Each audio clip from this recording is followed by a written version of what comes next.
స్వేచ్ఛ పత్రికలో ఒక ఇంట్రెస్టింగ్ ఆర్టికల్ రాశారు. అంతా ఆచితూచి, slow and study win the case.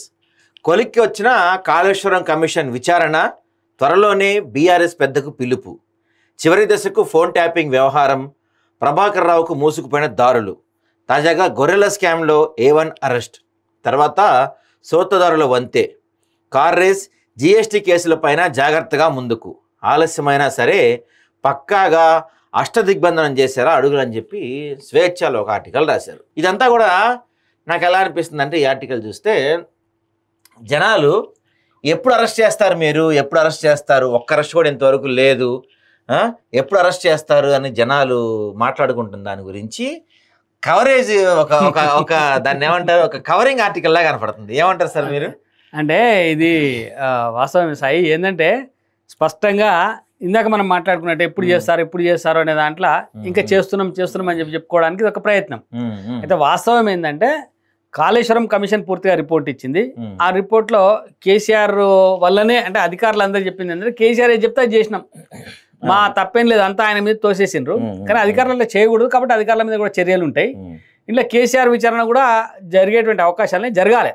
Actual ప్రభుత్వం ఇప్పటికే చర్యలు తీసుకుని ఉంటే ఎప్పుడో విచారణ పూర్తిగా జరిగేది. కానీ ఏంటంటే మీ మీద ఉన్న కేసులు మేము మాఫీ చేస్తాం, మా మీద ఉన్న కేసులు మీరు చూసి చూడనట్టుకోండి, ఈ రకంగా ఇద్దరు ఈ కాంగ్రెస్ బీఆర్ఎస్ మధ్యన ఒక లోపాయకారి ఒప్పందం జరిగి కొన్ని కేసులన్నీ ఆలస్యం అవుతా ఉన్నాయి. వాస్తవంగా ఏంటంటే ఇప్పటికే కేసు మొత్తం పూర్తి అయిపోవాలి, కంప్లీట్ అయిపోవాలి, కేసీఆర్ గారు విచారణ జరగాలి. విచారణ జరిగిన దాంట్లో ఇబ్బందులు అంటే ఆయన ఎందుకని అట్లా చేయాల్సి వచ్చింది అనేటువంటి విషయాలన్నీ చెప్పాలా, కానీ అదే జరగలేదు. తర్వాత మన గొర్రెల స్కామ్ కూడా రాసినారు. గొర్రెల స్కామ్ అయితే మరీ చాలా దారుణమైనటువంటి స్కామ్. ఈ దీంట్లో మీరు చూస్తే గొర్రెల స్కామ్లో ఒక స్కూటీ నంబర్ పెట్టి, 2 వీలర్ నంబర్ ప్లేట్ పెట్టి, ఆ 2 వీలర్ నంబర్ ప్లేట్ పెట్టి రిసిప్ట్లు ఇచ్చిండ్రు. ఆ నంబరు ఉండేటువంటి వెహికల్లో గొర్రెలను తీసుకొచ్చినామని చెప్పి ఆ కేసు బయటకు వచ్చింది. అంటే 2 వీలర్ నంబర్ ప్లేట్ పెట్టి రిసిప్ట్స్ ఇచ్చి ఈ వెహికల్ను హైర్ చేసి దీంట్లో గొర్రెలను తీసుకొచ్చినామని చెప్పి చెప్పినటువంటి సంఘటనలు కూడా అనేకం ఉన్నాయి. అంటే గొర్రెలు ఎక్కడా కొనుగోలు చేయలేదు, గొర్రెల కాపర్ల దగ్గరికి పోలేదు, అంటే 100% పోలేదని కాదు, చాలా 80% వరకు ఇందులో మొత్తంగా స్కామే జరిగింది. కాబట్టి ఈ స్కామ్ కూడా పూర్తిగా విచారణ చేయాల్సినటువంటి అవసరం ఉంది. అందులో కూడా ప్రభుత్వంలో ఉండబడేటువంటి మంత్రులకు అందరికీ అందులో భాగస్వామ్యం ఉంది, వాళ్ళ మీద కూడా చర్యలు తీసుకోవాల్సిన టైంలో మన శ్రీనివాస్ యాదవ్ వాళ్ళ ఇంటికి వెళ్ళి డాక్యుమెంట్స్ కూడా దొరికినాయి, ఇంకేమన్నా హడావిడి చేశారు, మళ్ళీ అడ్రస్ లేదు. అంటే ఇప్పుడు ఏంటంటే అన్ని కొలిక్కి వచ్చినాయి, అరెస్ట్ చేస్తామని చెప్తా ఉన్నారు. ఇవేవి కూడా కొలిక్కి రావు, కాంగ్రెస్ ఇట్నే తాస్తారని చేసిపోతుంది. ఏంటంటే మీ అస్త్రం మా చేతుల్లో ఉంది అని చెప్పుకోవడం కోసం చేసేటువంటి ప్రయత్నం తప్ప ఇంకోటి కాదు. రెండో అంశం చెప్తా ఉన్నా, కాళేశ్వరం విషయంలో వచ్చినప్పుడు కాళేశ్వరం ఏదైతే సంఘటన జరిగిందో, కాళేశ్వరం కంటే ముందే ఈ కాళేశ్వరం కడుతున్నటువంటి ప్రాంతం సరికాదు అని చెప్పి నిపుణులందరూ చాలా మంది చెప్పారు. ఆయన కేసీఆర్ వినలే, అక్కడ కట్టిన తర్వాత ఇప్పుడు కాంగ్రెస్ ఏం చేస్తుంది, ఆ కట్టిన వాటిలలో మంచిగున్న వాటిని వినియోగించుకోవాల్సిన అవసరం ఉంది. కానీ అదేం వినియోగించుకోకుండా కేవలం ఆ బూచిని చూపించి మొత్తంగా ఆ ప్రాజెక్ట్ అంతా కూడా ఖతమైపోయింది అని చెప్పేటువంటి ప్రయత్నం చేస్తాం. ఎంత దారుణమైన విషయం అంటే సార్, ఒక మాట, ఎంత దారుణమైన విషయం అంటే కాంగ్రెస్ పార్టీకి ముందు చూపు, అంటే ప్రస్తుతం ఉన్న ప్రభుత్వానికి కనీసం 1% కూడా ముందు చూపు లేదు అంటానికి ప్రత్యేక ఉదాహరణ ఏంటంటే, మనకి జూన్ జూలైలో సహజంగా గోదావరి మీద వరదలు వస్తాయి. ఇప్పుడున్న పరిస్థితుల్లో గోదావరి మీద వరదలు వస్తే మేడిగడ్డ నిలబడదు, కొట్టుకొచ్చేస్తుంది. మేడిగడ్డ కొట్టుకొచ్చిందంటే చాలా ప్రాంతాలు నీట మునిగిపోతాయి. సరే, కేసీఆర్ అవినీతి చేశాడా, 1,00,000 కోట్లు తిన్నాడు, 2 లక్షల కోట్లు, అది సెకండరీ. రేపటి రోజున జరగబోయే ఒక భారీ ఉత్పాతానికి ఏం చేయాలి? ఇప్పుడే మనం పడేద్దామా? సరే, ఇక పనికి రాదు, ఖచ్చితంగా పడిపోద్ది, పడేద్దామా అంటే దానికి కాంగ్రెస్ పార్టీ కూడా ఒక ఆలోచన చేయాలా, ప్రభుత్వం ఆలోచన చేయాలి. వీళ్ళు ఎంతసేపు బీఆర్ఎస్ మీద నెట్టి ఆ ప్రయత్నం నుంచి పక్కకు పోయేటువంటి అది ప్రభుత్వం చేయకూడదు. రెండో అంశం ఏంటంటే, ఇక్కడ అవినీతిలో వీళ్ళిద్దరు సరిసమానమే, అటు బీఆర్ఎస్ కాంగ్రెస్, ఇలా పెద్ద తేడా లేదు. ఇప్పుడు వీళ్ళు చేస్తున్నది ఏంది, అక్కడ కట్టినటువంటి కాంట్రాక్టర్ అక్రమాలకు పాల్పడ్డాడు, అవినీతికి పాల్పడ్డాడు అని చెప్పిండ్రు. అదే కాంట్రాక్ట్ని పిలుచుకొచ్చి వీళ్ళు కూడా అనేక రకాల కాంట్రాక్ట్లు ఇస్తా ఉన్నారు. అందులో మెగాకి ఇచ్చిండ్రు, ఎల్ఎన్టీకి ఇచ్చిన సేమ్ ఇక్కడ కూడా ఇస్తా ఉన్నారు. నేను ఏమంటున్నానంటే అవినీతిలో అటు కాంగ్రెస్ కానీ ఇటు బీఆర్ఎస్ కానీ రెండు వేరు కావు, రెండు ఒకే రకమైనటువంటి పార్టీలే. వీళ్ళు ఏంటంటే వాళ్ళ మీద వీళ్ళు, వీళ్ళ మీద వాళ్ళు. ఇలా ఏంది మన ఫార్ములా రేస్, ఈ కార్ రేస్ ఉంది, ఈ కార్ రేస్ ఏమైంది? సరే అక్రమాలు జరగలేదు అని, మన అవినీతి జరిగింది అని కేటీఆర్ ప్రశ్నిస్తుండు. ఏదైతే నిబంధనలకు విరుద్ధంగా ఏది జరిగినా అది అవినీతి కిందకే వస్తుంది. రూపాయి ఇచ్చినా అవినీతి, నీకు రూపాయి రాకపోయినా అవినీతి. నిబంధనలకు విరుద్ధంగా ప్రభుత్వం ఒక రకమైనటువంటి పాలసీ రూపొందించి ఆ పాలసీ ప్రకారమే కార్యక్రమాలు జరగాలన్నప్పుడు దానికి విరుద్ధంగా ఏది జరిగినా అవినీతి, అక్రమమే అవుతుంది. అందులో జరిగింది.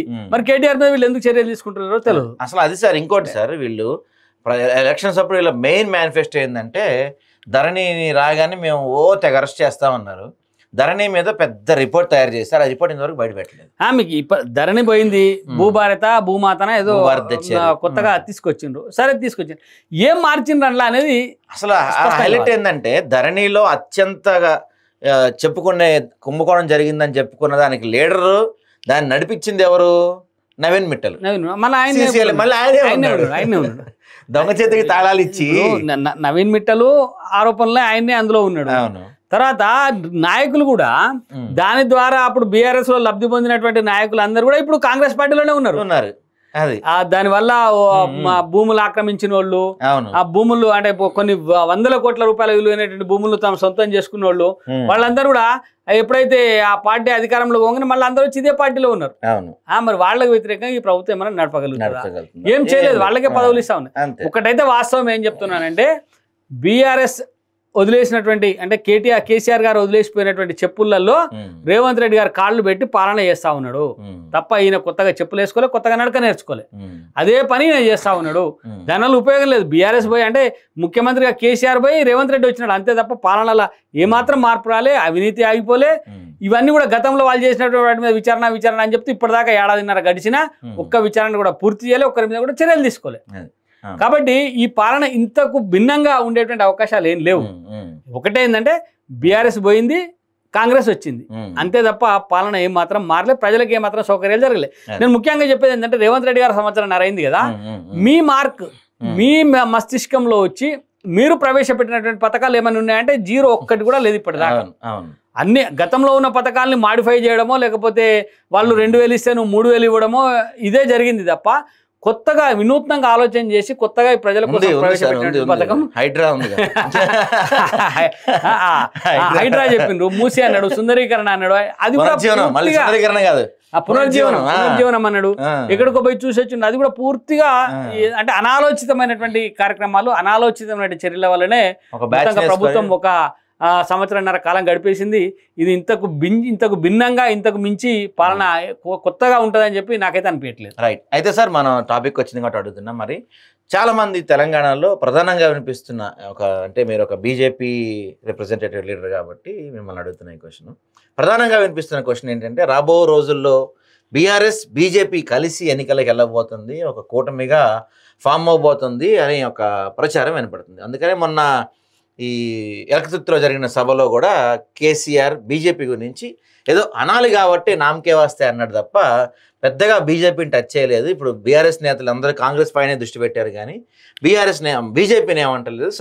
రాబోయే రోజుల్లో బీజేపీ బీఆర్ఎస్ కలిసి ఎన్నికలకు వెళ్తాయి అనే ఒక ప్రచారం పెద్ద ఎత్తున జరుగుతుంది తెలంగాణలో. అదే మంచి క్వశ్చన్ ఇది, ఎందుకంటే ప్రచారం జరుగుతాం కానీ అదే క్రమంలో బీఆర్ఎస్ వాళ్ళు ఏమంటున్నారు, బీజేపీ కాంగ్రెస్ కలిసింది కాబట్టి వాళ్ళకి 8 సీట్లు వచ్చినాయి, బీఆర్ఎస్ నాశనం చేయాలని చెప్పి వీళ్ళు ప్రయత్నం చేస్తున్నారు, బీఆర్ఎస్ ఉండకుండా చేయాలనేదే వీళ్ళ ప్లాన్ అని చెప్పి బహిరంగ సభలనే వాళ్ళు బీఆర్ఎస్ వాళ్ళు కూడా చెప్పిండ్రు. అంటే బీఆర్ఎస్ ను ఖతం చేస్తే కాంగ్రెస్ పార్టీ బీజేపీ రెండే ఉంటాయి కాబట్టి బీఆర్ఎస్ ను ఖతం చేయాలనేటువంటి ప్రయత్నం చేస్తున్నారు. అదొక ప్రచారం జరుగుతుంది. ఇవన్నీ ఏవైనా ఇదైనా అదైనా ఏదైనా ప్రచారాలే. భారతీయ జనతా పార్టీకి కాంగ్రెస్ పార్టీ ఎంత శత్రువో అంతే స్థాయిలో బీఆర్ఎస్ కూడా శత్రువే. మొత్తంగా కేంద్ర నాయకత్వం ప్రకటించింది, మా రాష్ట్ర నాయకత్వం ప్రకటించింది, బీఆర్ఎస్ తో ఎట్టి పరిస్థితుల్లోనూ అలయన్స్ ఉండేటువంటి అవకాశాలు లేవు, ఉండదు కూడా. మొత్తంగా బీఆర్ఎస్ తో ఎలాంటి అలయన్స్ ఉండదు. బీజేపీ ఒక ప్రత్యామ్నాయ శక్తిగా ఇక్కడ ఎదిగింది. ఇప్పుడు మన పార్లమెంట్ ఎలక్షన్లు చూసుకుంటే అసెంబ్లీ తర్వాత పార్లమెంట్ వచ్చింది, పార్లమెంట్ ఎలక్షన్లలో బీజేపీ 8 సీట్లు గెలిచింది. అంటే బీజేపీ బీఆర్ఎస్ జీరో అయిపోయింది. ఇప్పుడు జీరో అయిపోయిన దాన్ని మళ్ళీ పునర్జీవం ఇవ్వడానికి బీజేపీ ఏమి నీళ్లు పోసి మా మొక్కను లేపెట్టే అవకాశం లేదు. కొంత తెలంగాణలో కొంత పర్టికులర్ గా ఈ ఉత్తర తెలంగాణ ప్రాంతాల్లో కొంత బీజేపీకి ఓట్ బ్యాంక్ లేదు. కరీంనగర్ ఇలాంటి నల్గొండ ప్రాంతాల్లో బీజేపీకి అసలు ఓట్ బ్యాంక్ లేదు. సో అలాంటి ప్రాంతాల్లో బీఆర్ఎస్ ను ఉపయోగించుకొని బీజేపీ అధికారంలోకి రావాలనేది ఒక పాయింట్ గా చెప్తున్నారు. అంటే అదొక రాజకీయపరమైనటువంటి కొందరి ఆలోచన కావచ్చు. వాళ్ళు ఇట్లా అయితే బాగుంటది అనుకునేటువంటి కొందరి ఆలోచన వాళ్ళు సోషల్ మీడియాలో వాటిల్లో ప్రచారం చేస్తూ ఉండొచ్చు. కానీ భారతీయ జనతా పార్టీ ఏమనుకుంటుందంటే ఉత్తర తెలంగాణ, దక్షిణ తెలంగాణ, తూర్పు తెలంగాణ, పశ్చిమ తెలంగాణ ఇవన్నీ భారతీయ జనతా పార్టీకి లేవు. భారతీయ జనతా పార్టీ తెలంగాణ మొత్తంగా ఒకటిగా చూస్తూ ఉన్నది. భారతీయ జనతా పార్టీకి ప్రతి దగ్గర ఓట్ బ్యాంక్ పెరుగుతూ వస్తున్నది. మిగతా పార్టీల ఓట్ బ్యాంకులు తగ్గుతూ వస్తూ ఉన్నాయి. అయితే సరే ఏ స్థాయిలో పెరిగింది, అధికారంలోకి వచ్చేంత స్థాయిలో పెరిగింది అంటే ఇప్పుడు కనుక ఎలక్షన్ జరిగితే రేపు ఇంకో నెలలో ఇంకో 6 నెలలో ఎలక్షన్లు జరిగినా ఖచ్చితంగా భారతీయ జనతా పార్టీ అధికారంలోకి వచ్చేంత స్థాయిలో ఓట్ బ్యాంకు పెరిగింది. ప్రజల మద్దతు కూడా పెరిగింది.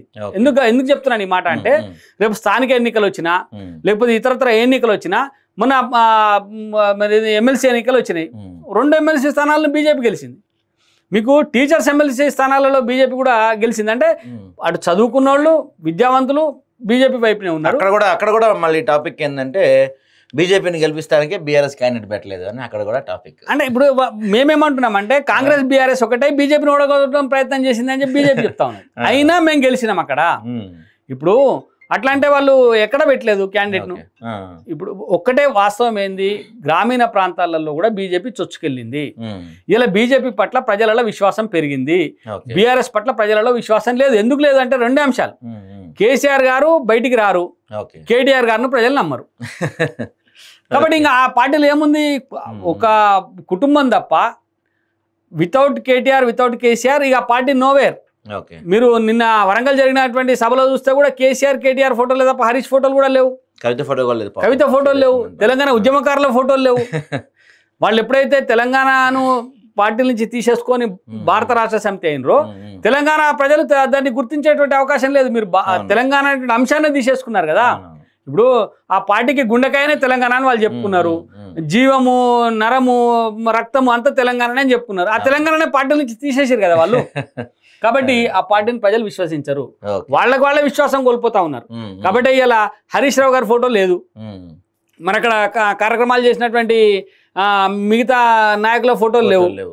అంటే కేవలం తండ్రి కొడుకుల పార్టీ బీఆర్ఎస్ అయిపోయింది. కాబట్టి బీఆర్ఎస్ ను ప్రజలు కూడా నమ్మేటువంటి అవకాశం లేదు.